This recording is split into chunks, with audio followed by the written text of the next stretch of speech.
baik berjumpa lagi dengan saya, Pak Dewoyan. Selamat bergabung lagi di YouTube channel saya kepada sahabat-sahabat terhormat.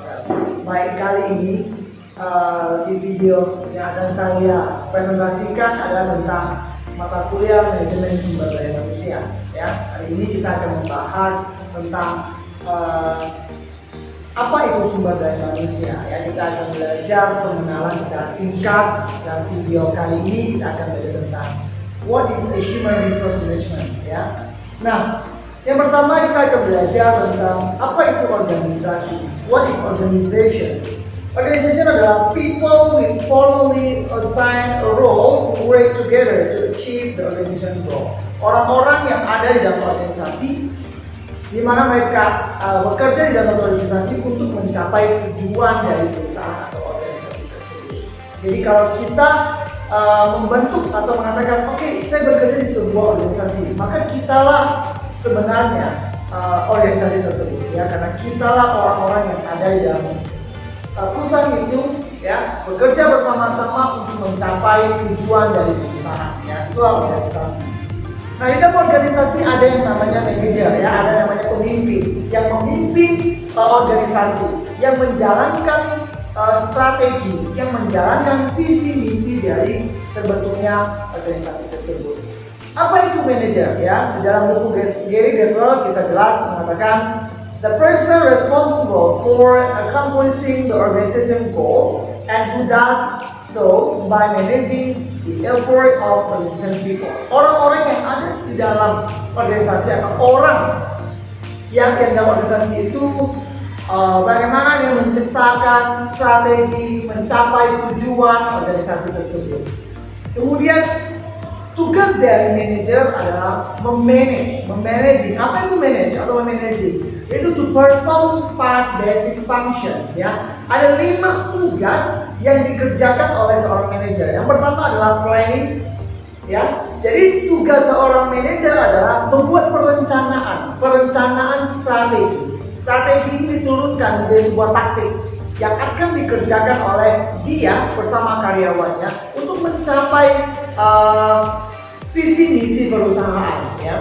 Nah, dalam mencapai visi misi itu atau strategi yang akan dibuat itu bisa dibagi atas 2. Ada yang bisa jangka pendek, short term, atau yang long term, ya, dalam jangka yang panjang, biasanya 5 years atau 5 tahun. Yang kedua, ketika sudah merancang perencanaan, tugas dari seorang manajemen atau dalam manajemen proses, ya, kita kenal dengan proses manajemen, itu yang kedua adalah organizing, dan organisasi, mengatur pekerja-pekerja yang ada dalam organisasi itu. Misalkan si A mengerjakan apa, si B mengerjakan apa, tugas mereka itu diatur oleh seorang manajer, ya, atau kita sebut dengan teamwork di dalam manajemen. Berikutnya adalah staffing, ya, ada staff-staff yang bekerja, ya, bagian satpam, ya, bagian dari bagian yang paling rendah gitu, ya, the lowest line sampai pada yang top manager.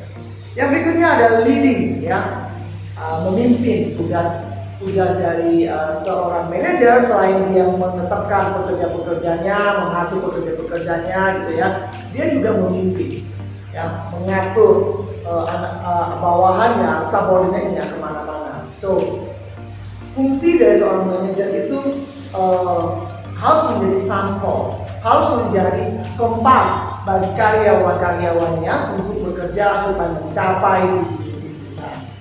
Yang terakhir, fungsi dari seorang manajer adalah mengontrol kinerja karyawannya.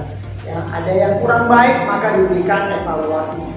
Ya, setelah dievaluasi, ternyata kelemahannya, kekurangannya di mana, kita bisa memberikan pelatihan atau training kepada karyawan-karyawan yang berkinerjanya kurang. Sedangkan kinerja-kinerja yang sudah baik dari karyawan, kita memberikan motivasi. Memberikan mereka motivasi untuk bekerja lebih keras, lebih sungguh-sungguh lagi, menghasilkan produktivitas yang lebih tinggi, sehingga mencapai keunggulan bersaing atau competitive advantage, ya. Bukan hanya dalam perusahaan, namun dengan kompetitor yang lainnya. Itu adalah fungsi atau tugas dari para manajer. Nah, apa yang kita pelajari kalau begitu di dalam sumber daya manusia? Ya, human resource management itu kita mempelajari pertama ada tentang acquisition.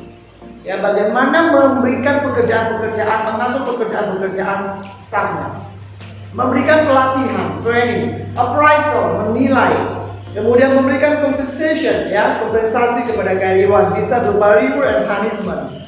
Kemudian labor relation, kemudian ada health and safety, ya, ini berkaitan dengan BPJS, ya, atau kesehatan-kesehatan lainnya. Kemudian ada fairness, ya, dalam suatu organisasi harus ada keadilan. Semua karyawan harus merasa adil, ya. Adil dalam artian bukan sama rata, ya. Adil artinya mereka berhak menerima apa yang menjadi feedback dari perusahaan yang sesuai dengan kinerja mereka. Itu namanya adil. Nah, tugas dari manajer dalam suatu manajemen, ya, itu ada 3. Ada line function, ada coordinative function, kemudian ada staff function, ya. Nah, staff function ini posisinya lebih tinggi daripada line, karena kalau line function itu tugasnya adalah mereka saling mengkoordinasi satu dengan yang lain pekerjaan-pekerjaannya, ya. Sedangkan staff function adalah dia mendirect karyawannya untuk sampai kepada tujuan, tetapi dia tidak langsung terlibat langsung dalam pekerjaan karyawannya. Nah, antara staff dengan lini ada yang mengkoordinasikan, ada yang mengintegralkan. Itu namanya coordinative function. Nah, lebih spesifik lagi di dalam SDM kita juga belajar tentang merekrut, ya, merekrut atau recruiter, orang yang merekrut. Kemudian kita juga akan membahas tentang bagaimana setiap orang mempunyai hak yang sama di dalam bekerja. Kemudian ada job analysis, ya, compensation manager, training specialist, labor relations specialist. Ini bicara tentang lebih spesifik dari pekerjaan-pekerjaan yang ada di dalam suatu manajemen.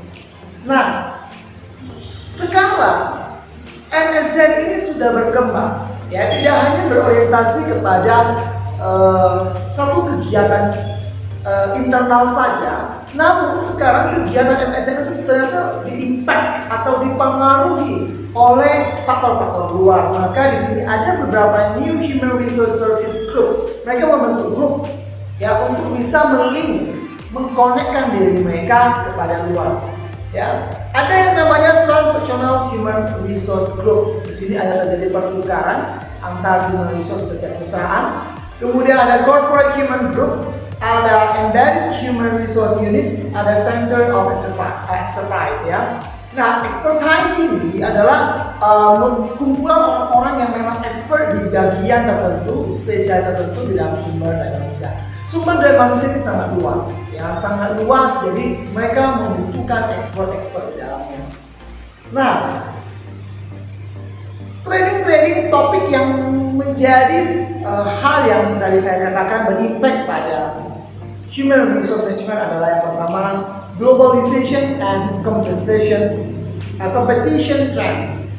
Perubahan globalisasi menyebabkan MSDM harus mengikuti apa yang terjadi pada globalisasi. Teknologi juga mempengaruhi perubahan kinerja di dalam sumber daya manusia.